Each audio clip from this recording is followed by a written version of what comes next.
ನಿಮ್ಮ ಹಳೆಯ ಚಿನ್ನದ ಒಡವೆನ ಅಧಿಕ ಬೆಲೆಗೆ ಮಾರಬೇಕೆ? ಆಟಿಕಾಗೆ ಕಾಲ್ ಮಾಡಿ 8880 ಅಟ್ಟಿಕಾ ಗೋಲ್ಡ್ ಕಂಪನಿ. ಇವತ್ತು ಇಡೀ ದಿನ ಒಂದಷ್ಟು ಬೆಳವಣಿಗೆಗಳಿಗೆ ರಾಜ್ಯನೂ ಸಾಕ್ಷಿಯಾಗಬೇಕು, ನಾವು ನೀವು ಸಾಕ್ಷಿಯಾಗಬೇಕು. ಕಾರಣ ರಾಜ್ಯ ಕಾಂಗ್ರೆಸ್ ಪಾಳ್ಯದಲ್ಲಿ ಅನೇಕ ಬದಲಾವಣೆಗಳಾಗ್ತಾ ಇದೆ. ಪ್ರಮುಖವಾಗಿ ನಾವು ಇನ್ನು ಮುಂದೆ ನೂತನ ಮುಖ್ಯಮಂತ್ರಿ ಅಂತ ಕರಿಬೇಕಾಗಿರೋದು ಯಾರನ್ನ ಅನ್ನುವಂಥ ಉತ್ತರ ಸಿಕ್ಕಾಗಿದೆ. ಅದು ಡಿ ಕೆ ಶಿವಕುಮಾರ್ ಅಂತ. ಸೊ ಈ ಪದತ್ಯಾಗದ ಪ್ರೋಸೆಸ್ ಹೆಂಗಿರುತ್ತೆ, ಆ ಪಟ್ಟವನ್ನ ಅಲಂಕರಿಸೋದಕ್ಕೆ ಯಾವ ರೀತಿ ಸಿದ್ಧತೆಗಳಾಗ್ತಾ ಇದೆ, ಕಂಪ್ಲೀಟ್ ಚಿತ್ರಣವನ್ನ ಕ್ಷಣ ಕ್ಷಣದ ಮಾಹಿತಿಯನ್ನ ನಿಮ್ಮ ಮುಂದೆ ಇಡ್ತಾ ಹೋಗ್ತೀವಿ. ಅದ್ರ ಜೊತೆಗೆ ವಿಶ್ಲೇಷಣೆಗಳು ಕೂಡ ಆಗುತ್ತೆ. ಕಾರಣ ನಮ್ಮ ಜೊತೆಗೆ ಎಕ್ಸ್ಪರ್ಟ್ಸ್ ಜಾಯಿನ್ ಆಗಿದ್ದಾರೆ. ಹಿರಿಯ ಪತ್ರಕರ್ತರು ರಾಜೇಂದ್ರ ಸರ್ ಇದ್ದಾರೆ. ಸರ್ ನಮಸ್ತೆ, ಕಾರ್ಯಕ್ರಮಕ್ಕೆ ಆತ್ಮೀಯ ಸ್ವಾಗತ. ಅದೇ ರೀತಿ ಹಿರಿಯ ಪತ್ರಕರ್ತರು ಆದಂತಹ ಬಸವರಾಜ್ ಇಟ್ನಾಳ್ ಸರ್ ಇದ್ದಾರೆ. ಸರ್ ನಮಸ್ತೆ, ಕಾರ್ಯಕ್ರಮಕ್ಕೆ ಆತ್ಮೀಯ ಸ್ವಾಗತ.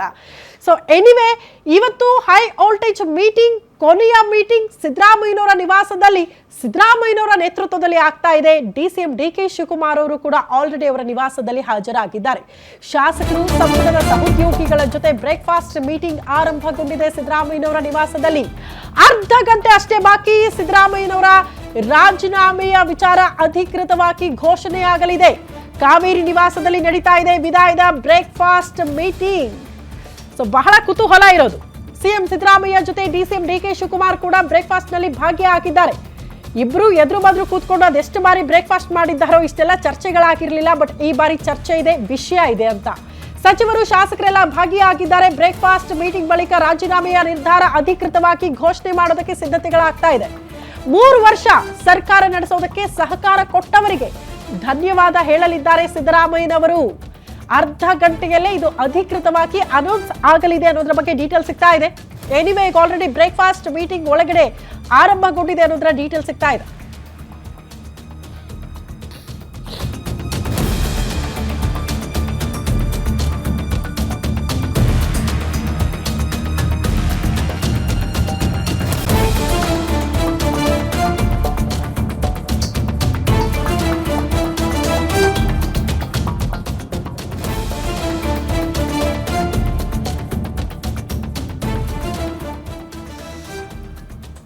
ಮೂರು ವರ್ಷ ಅಲ್ಲ, ಸಿದ್ದರಾಮಯ್ಯನವರ ಪಾಲಿಗೆ 8 ವರ್ಷ ಸಿಎಂ ಸ್ಥಾನದಲ್ಲೇ ಕೆಲಸ ಮಾಡಿದವರು.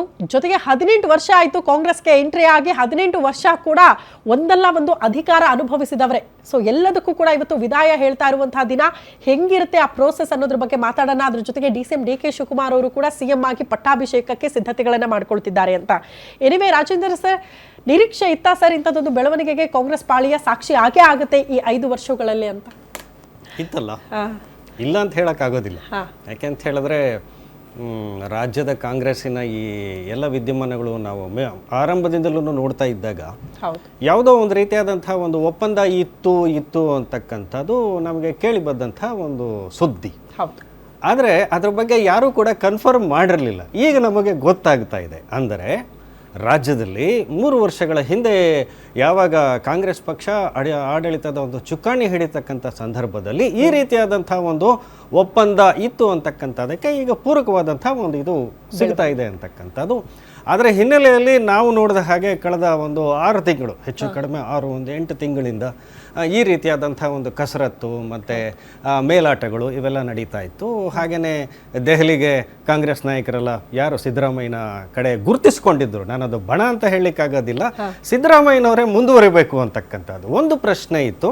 5 ವರ್ಷಗಳ ಕಾಲ ಸಿದ್ದರಾಮಯ್ಯನವರೇ ಮುಂದುವರಿತಾರ ಅಧಿಕಾರದಲ್ಲಿ, ಅಥವಾ ಚೇಂಜ್ ಆಫ್ ಲೀಡರ್ಶಿಪ್ ಇದೆಯಾ ಅನ್ನೋದಕ್ಕೆ ಈಗ ನಮಗೆ ಸ್ಪಷ್ಟವಾದಂಥ ಉತ್ತರ ಸಿಗ್ತಾ ಇದೆ. ಒಂದು ರೀತಿಯಲ್ಲಿ ಸ್ಪಷ್ಟವಾದ ಉತ್ತರ ಅಂತ ನಾನು ಹೇಳ್ತೇನೆ. ಯಾಕೆಂತ ಹೇಳಿದ್ರೆ ಅದನ್ನು 48 ಗಂಟೆಗಳ ಹಿಂದೆ ಈ ರೀತಿಯಾದಂಥ ಒಂದು ಬದಲಾವಣೆ ಆಗುತ್ತೆ ಅನ್ನೋ ಒಂದು ಸೂಚನೆ ಇತ್ತು. ಆದರೆ ಈಗಲೂ ಕೂಡ ಕ್ಷಣದಲ್ಲಿ ರಾಜೀನಾಮೆ ಕೊಡ್ತಾರಾ ಅಥವಾ ಮುಂದಿನ ಮುಖ್ಯಮಂತ್ರಿ ಯಾರು ಅಂತಕ್ಕಂಥದ್ದು. Obviously we have been considered that the next chief minister will be the D K Shivakumar ಅಂತಕ್ಕಂಥ ಇದಕ್ಕೆ ಈಗ ನೀವೇ ಪ್ರೊಮೋ ಹಾಕಿದ್ದೀರಾ ಹಿಂದೆ. ಹಾಗಾಗಿ ಮುಂದಿನ ಪ್ರಕ್ರಿಯೆಗಳು ಇದಕ್ಕೆ ಬೇರೆ ರೀತಿಯಾದಂಥ ಏನಾದರೂ ತಿರುವುಗಳಂತ ಗೊತ್ತಿಲ್ಲ. ಈಗ ಬ್ರೇಕ್ಫಾಸ್ಟ್ ಮೀಟಿಂಗ್ ಏನಾಗ್ತಾ ಇದೆ, ಬ್ರೇಕ್ಫಾಸ್ಟ್ ಮೀಟಿಂಗ್ನಲ್ಲಿ ಪ್ರಾಯಶಃ ಕೆಲವು ಫಾರ್ಮಾಲಿಟೀಸು ಅಥವಾ ಇದಿರುತ್ತೆ, ಅಥವಾ ಅವರ ಸಾಧನೆಗಳ ಬಗ್ಗೆ ಅವರು ಹೇಳ್ತಾರೆ, ಅದು ಹೇಳಬೇಕಾಗಿದೆ ಕೂಡ. ತದನಂತರ ಪ್ರಶ್ನೆಗಳು ಮತ್ತೆ ಉದ್ಭವ ಆಗ್ತಕ್ಕಂಥ ಸ್ಥಿತಿ ಏನು ಅಂತಕ್ಕಂಥ ನಾವು ಕಾದು ನೋಡಬೇಕಾಗುತ್ತೆ. ಓಕೆ, ಇಟ್ನಾಳ್ ಸರ್, ರಾಜ್ಯ ಕಾಂಗ್ರೆಸ್ ಪಾಳ್ಯದ ಈ ಮಹತ್ತರ ಬೆಳವಣಿಗೆ ತಾವು ಒಬ್ಬ ಪತ್ರಕರ್ತರಾಗಿ ಹೆಂಗ್ ನೋಡ್ತಾ ಇದ್ದೀರಿ, ಹೆಂಗ್ ವಿಶ್ಲೇಷಣೆ ಮಾಡ್ತೀರಿ ಈ ಬೆಳವಣಿಗೆಯನ್ನ ಅಂತ? ರಾಜೇಂದ್ರ ಹೇಳಿದ್ರಲ್ಲ, ಇವತ್ತು ಕನ್ಫರ್ಮ್ ಆಗಿದೆ ಒಂದು ಅಧಿಕಾರ ಹಸ್ತಾಂತರ ಆಗುತ್ತೆ ಅಂತ. ಕನ್ಫರ್ಮ್ ಆ ಒಂದು ಅಗ್ರಿಮೆಂಟ್, ಆ ಒಪ್ಪಂದ ಆಗಿರೋದು ಕನ್ಫರ್ಮ್ ಮಾಡೋದು ಬಿಡಿ, ಅಲ್ಲಗಳದಿರಲಿಲ್ಲ ಯಾರು ಇಲ್ಲಿವರೆಗೂ 3 ವರ್ಷ. ಹೀಗಾಗಿ ಅದು considered confirm right from the day one. ಅದಿರಲಿ, ಅದು ಯಾಕೆ ಏನು ಎತ್ತ ಅಂತ ಅನೇಕ ಬಾರಿ ಚರ್ಚೆ ಮಾಡಿದ್ದೇವೆ. ಮತ್ತು 2023 ವಿಜಯದ ಶ್ರೇಯಸ್ಸು ಇಬ್ಬರಿಗೆ ಹೇಗೆ ಸಲ್ಲಬೇಕು ಅದೆಲ್ಲ ವಿಚಾರ ಮಾಡಿದ್ದೇವೆ. ಇವತ್ತು ಈ ಒಂದು ಉಪಹಾರ ಸಭೆಯಲ್ಲಿ ಬಹುಶಃ ಇಡ್ಲಿ, ವಡೆ ಇತ್ಯಾದಿ ಜೊತೆಯಲ್ಲಿ ಸೌಹಾರ್ದ ಇರ್ತದೆ, ಸ್ವಲ್ಪ ಕೃತಜ್ಞತೆ ಇರ್ತದೆ, ಸ್ನೇಹ ಇರ್ತದೆ ಅಂತ ಅಂದ್ಕೊಳ್ತೇನೆ.